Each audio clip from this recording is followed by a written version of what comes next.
Hello everyone and welcome to this video. In this video we're going to be looking at network sniffing with Wireshark. Alright, so you might be asking yourself, well, what exactly is Wireshark? You showed us a bit of what it was in the previous video. So can you tell us what it is? Well, Wireshark, simply put, is one of the best network sniffing tools out there. Alright, so its primary purpose is to monitor and to capture traffic and packets, alright, on your network. So it is very similar in terms of its functionality to what TCP dump does, alright? But in this case, it is the best. It is like the top of the line piece of software that you use. You know, for example, it's a piece of software that almost every network administrator is supposed to know. Alright, now one of the most important things that you need to understand about Wireshark is that it's a very complex tool in the sense that it's going to take a while to learn everything about Wireshark. But it's good to have an understanding of how it works and how to navigate around the interface. Okay, so in this video, I hope to cover a lot. For example, we're going to be looking at protocol filters, we'll be looking at IP filtering, etc, etc. Now, as I said, I'm not going to be able to cover everything in one video. Wireshark would require a course on its own. So I'm just going to try and do my best to give you everything in one big package. Alright, so let's get started.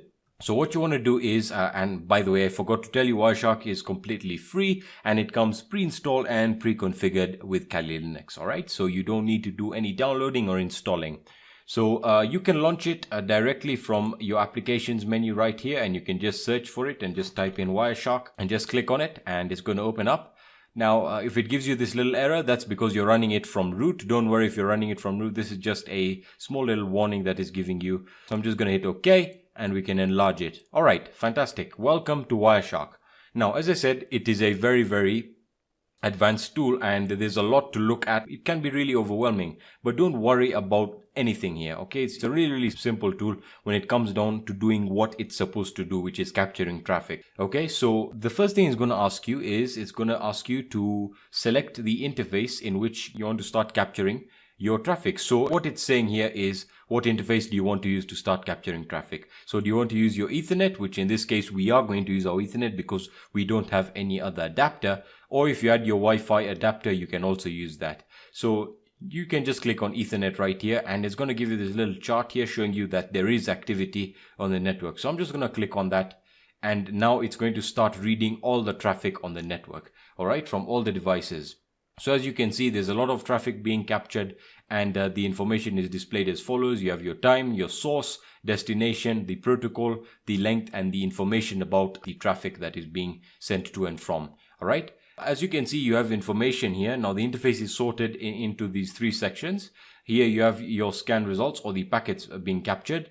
You then have some information about each of the packets. So if I select the packet right here, you have information about, for example, let's look at a TCP or a UDP. Oh, we have an ARP request here. So as you can see, there we are. If we just click on this, if you look at the frame, it's going to give you information about the packet. And again, this is more of an advanced feature that I'm not going to cover in this video because this is again going more into the speciality of Wireshark. Alright, so that is how the interface works. Now, one of the most important things about Wireshark is to learn how to stop and start, obviously, and restart a scan. So that can be done by going into the stop capturing packets. Alright, now once you have stopped, you can also start again. And you can also click on this cog option to go into your capture options. Now your capture options allow you to select the interface you're using, your output, if you want to save it to an output. As you can see, you can use your pcap file here, which is awesome, and you can hit start. And yeah, that's what lies in the capture interfaces option. All right, now going back to capturing packets, as you can see, there's a lot of packets that have been captured here. Now the most important thing to do is to learn how to sort them out depending on what type of packets we want really. So as I said, this is one of the most important things that you need to learn in network sniffing, is how to get what you want. All right, so let's say you were looking for TCP traffic. How would you do that? So let's look at some of the protocol filters that we have. Now, your protocol filters, as we were looking at with TCP dump, they allow you to specify what type of traffic you want to go through. All right, so what I mean here is, let's say you only wanted to get TCP traffic like we used on TCP dump. Where would we do that? Well, it's really very simple. We just go to the display filter here and we just type in TCP. All right, and once we do that, we just hit enter and it's going to display all the TCP information here.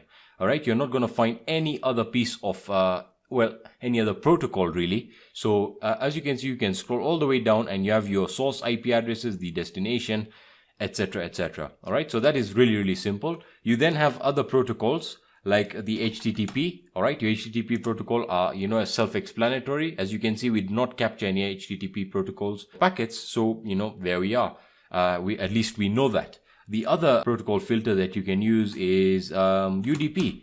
All right, so UDP is pretty good, and again, it's used for applications that need to transfer information really quick. However, the flaws of UDP are that there is a lot of packet loss. All right, so you can again check for UDP packets, and there you are. All right, so there's a lot of protocol filters that you can use. Now let's look at something which makes a little more sense. All right, and that is how to use IP filtering.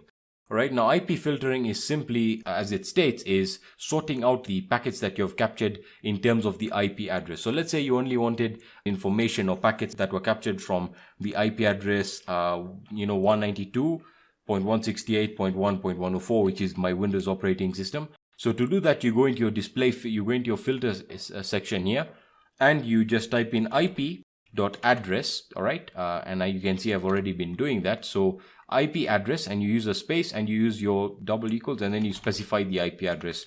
All right, so 192.168.1.104. All right, so I'm going to hit enter, and as you can see now, it's going to display packets that belong to the IP address 192.168.1.104. Note you're still seeing packets like 192.168.1.103. That is because we've only selected packets that, irregardless of where they are going or coming, their source or destination, they're either going to our target IP or they're coming from. All right, now if you only want to get information regarding source and destination, what we would do is we would say something like ip.source.src is equal to 192.168.1.104. all right, and this would actually just give us the IP address from the source. So if you click on it, as you can see now, the source is only 192.168.1.104. And from here onwards, you can see what the destination packets are and where they're going. So for example, you have the destination here, which is an external IP address. You have one going to my other Windows workstation. And you might be asking yourself, well, why are they communicate with each other? That's because I run a local file server, and they always communicate with each other because I'm constantly copying files, back and forth. Okay. So as you can see, that is how to specify a source packets. Now you need to look at how to specify the destination packets. So to do that is really very simple. We use the ip.dst, or destination, is equal to 192.168.1.104. all right, so I hope you're getting the idea here. It's really easy to customize the network or the captured packets depending on how you want them. All right, now remember, we have currently stopped the sniffing process or the packet capturing process. That's because I wanted to show you that we can also go through the results that we have captured, and we don't need to do it live. Okay, so as you can see now, the destination IP address is changed to 192.168.1.104, and now you can see coming connections. For example, the source of this packet was from this IP, which is an external IP, and you get the idea. All right, so that is how to select your source and your destination packets, how to basically sort them depending on the IP address you've chosen. And yeah, that is going to be it for this video. Now, before we go, I can just show you, if you want to restart the packet capturing process, is going to prompt you here. Do you want to save the captured packets before starting a new capture? You can go ahead and say save.